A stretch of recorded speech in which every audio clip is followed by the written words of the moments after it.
जय हिंद दोस्तों, स्वागत है आप लोगों का अजय सर जी यूट्यूब चैनल पर।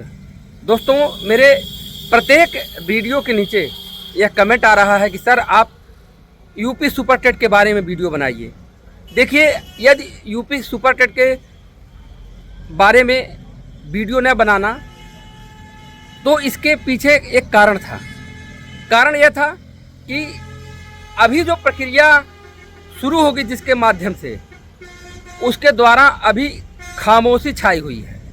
जैसा कि आपको पता है कि उत्तर प्रदेश शिक्षा सेवा चयन आयोग के द्वारा ही उत्तर प्रदेश में प्राइमरी शिक्षक भर्ती का आयोजन होगा।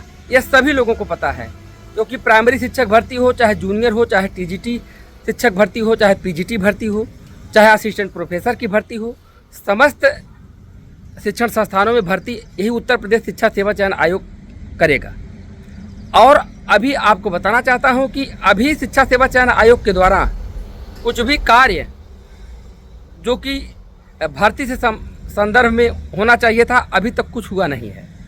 कारण उधर शिक्षा सेवा चयन आयोग के सदस्य और अध्यक्ष के गठन को लेकर के काफ़ी लंबा वक्त खिंचा, तब तक आदर्श आचार संहिता लागू हो गई और इधर अब जा कर के आदर्श आचार संहिता समाप्त हुई है। तो इस बीच अब प्रक्रिया आगे शुरू होने के आसार दिख रहे हैं। लेकिन शिक्षा सेवा चयन आयोग की जब भी बैठक हुई थी तो उसमें आप लोगों ने सुना था कि यही कहा गया था कि पहले जो भी पेंडिंग भर्तियां हैं, अर्थात जिसका विज्ञापन पहले आ गया था और परीक्षा नहीं हो पाई थी, इसमें टीजीटी पीजीटी की भर्ती का जिक्र था और असिस्टेंट प्रोफेसर जिनका विज्ञापन पहले आ गया था, 2022 का ही विज्ञापन है, लेकिन परीक्षा नहीं हो पाई। अब इसी आयोग की जिम्मेदारी है कि उसकी परीक्षा को भी आयोग को ही कराना है। तो पूर्व में जो खबरें थी कि जुलाई अगस्त तक इन परीक्षाओं को आयोग कराएगा। अब देखिए, जब तक ये पेंडिंग काम नहीं होता है तब तक आगे नई शिक्षक भर्ती के बारे में अभी खबर नहीं मिलेगी। इसलिए वीडियो नहीं बनाया जाता है कि जब तक कहीं से कोई सटीक चीज़ें न सामने आए तब तक वीडियो बनाने का कोई मतलब नहीं है। इसलिए चारों तरफ खामोशी आप लोगों को देखने को मिल रही है। अब जैसे देखिए, उस बीच चुनाव से पहले आप लोग देख पा रहे होंगे कि प्रमोशन की भी चर्चाएं चल रही थी, प्राइमरी शिक्षक प्रमोशन। अब आपको पता है कि जब प्रमोशन होता है तो प्राइमरी में जगह खाली हो जाती है, क्योंकि प्राइमरी से लोग जूनियर में चले जाते हैं। कुछ लोग प्रधानाध्यापक बनते हैं प्राइमरी का, कुछ लोग जूनियर सहायक बनते हैं। तो जो जूनियर सहायक बनेंगे तो प्राइमरी की जगह वो रिक्त करेंगे। तो इस हिसाब से भी रिक्तियों की संख्या सामने आती है। और जो शिक्षक रिटायर्ड होते हैं, भाई इन्हीं से तो रिक्तियां बढ़ेंगी। रिक्तियां बढ़ने के लिए देखिए 3 चीज़ें हैं। एक तो प्राइमरी के टीचर का प्रमोशन जूनियर में हो, दूसरा शिक्षक रिटायर्ड हो, और तीसरा छात्र की संख्या इतनी बढ़ जाए कि जो छात्र शिक्षक अनुपात है वह डिस्टर्ब हो जाए। तो ये सब चीज़ें जो हैं यह अब शिक्षा सेवा चयन आयोग को आगे जा कर के प्रदर्शित करना है। अर्थात जैसे प्रमोशन हुआ, डाटा शिक्षा सेवा चयन आयोग के द्वारा कलेक्ट होगा, व्यय शिक्षा विभाग से मांगा जाएगा, व्यय शिक्षा विभाग उनको डाटा देगा। उस आधार पे वह आकलन करेंगे कि कितनी रिक्तियां हैं। और जो अभी इसके पूर्व में जो भी चीज़ें सामने आती थी कि पीएबी जो पैब के अनुसार कितनी भर्तियां हैं, जो आरटीआई के द्वारा मांगा गया था सूचना, उसके आधार पे कोर्ट में जो हलफनामा 51,112 पदों का, ये सब पहले का जो डाटा है। अब शिक्षा सेवा चयन आयोग का जो गठन हुआ है तो शिक्षा सेवा चयन आयोग नया डाटा कलेक्ट करेगा और नया डाटा कलेक्ट करके ही तभी कुछ आगे बढ़ पाएगा।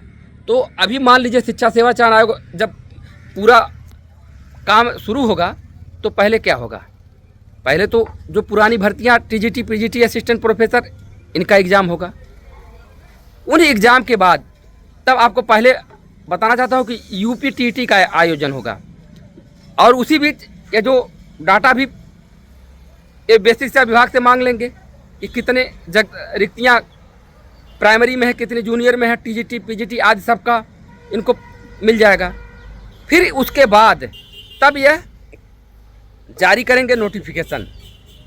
अब यह चीज़ें जो होनी है यह जो 5-6 महीने का जो समय 2024 दिख रहा है, इसमें भर्ती के बारे में बहुत कम चांस, न के बराबर चांस मानकर चला जाए, क्योंकि यदि बहुत सक्रियता रही तो टीजीटी पीजीटी का एग्ज़ाम और असिस्टेंट प्रोफेसर का एग्ज़ाम होगा, यूपीटीटी का एग्ज़ाम हो सकता है, फिर उसके बाद ही होगा। तो इसमें 2024 चला जाएगा। अब सारा फोकस 2025 के ऊपर ही करना होगा। उधर चुनाव भी आ जाएगा 26-27 में। तो कुल मिला जुला करके यही है कि अब ये चीज़ें थोड़ा सा आगे बढ़ेंगी, लेकिन ये तो तय है कि विधानसभा चुनाव से पूर्व भर्ती तो आनी ही है, उसको कोई रोक नहीं सकता है।